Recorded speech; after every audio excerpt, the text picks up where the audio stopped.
Hello, this is MMPS Project 2, Library Evacuation Time by Group 1.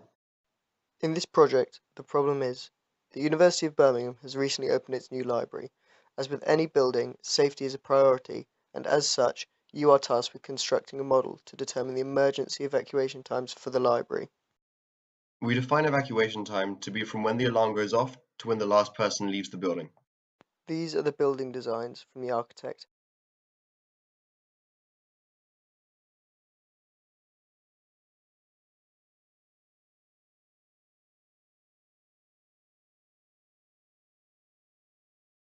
However, in order to create a model, we need to look at something that is a lot simpler. In creating the model, we need to make a series of assumptions. Our models rely on several assumptions, which you can see on this slide. The main ones are as follows. There are no obstacles in any of the floors, and these include walls. We take walking speed to be a constant speed of 2.2 miles per hour, and the stairs are flat, making the library a two-dimensional plane.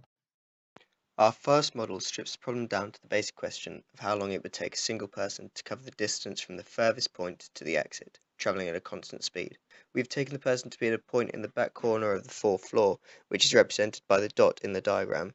As our previous assumption slide stated, we assume that people would walk at a constant speed of 0.994 meters per second. Then, using the equation, total time equals the sum of the distances divided by walking speed, since we defined evacuation time to be when the alarm sounds until the person leaves, the total time would be the evacuation time. The distance from the back corner of the fourth floor to the fourth floor stairs is 33 meters. From the fourth floor to the third floor is 13.2 meters. From the third floor to the second floor is 26.4 meters. From the second floor to the first floor is 26.4 meters. From the first floor to the ground floor is 28.8 meters. And from the ground floor to the exit is 19.8 meters. So, the total distance that this person would travel to leave the library would be 147.6 meters. This distance divided by 0.994 offers us our evacuation time of 148.5 seconds. As this is a very simple model, the result can serve as a minimum evacuation time, which we can use as a reference for our second model. Our first model is ineffective in solving the problem because we've oversimplified it by using a lot of assumptions, such as only having one person, one route, and one exit. This means we need to create a new model, changing a few of the assumptions so that the model gives a more accurate solution. Our second model represents all of the sections of the library as a graph, with nodes representing starting points and exits within the library, and edges showing the distances to other key points in the library.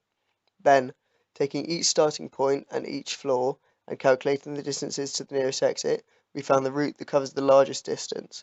The time taken to walk this route would be our evacuation time, as the person taking this route would be the last person to leave the library. We also took an average of all the routes to find an average evacuation time. A graph is a series of nodes, singular points connected by vertices, straight lines, used to abstractly represent a system where different pieces are related. We used a graph to represent the library and various starting points, points of major traffic, and exits within the library. The pieces are related to each other by the distances between them. From this, we were able to find the furthest distance from any point within the library accurately. We also considered each starting point within the library, labelled in blue on the graph, and totaling the distance from each starting point, we found an average distance across all 24 points. This slide shows all of the resultant calculations from our second model for finding both the maximum and average times of evacuation from the library.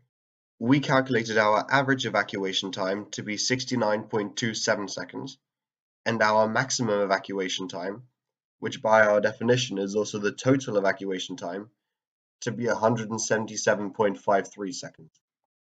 So, to conclude our project, we have decided that if the alarm sounded, it would take slightly under 3 minutes, 176 seconds to three significant figures, to evacuate the university library.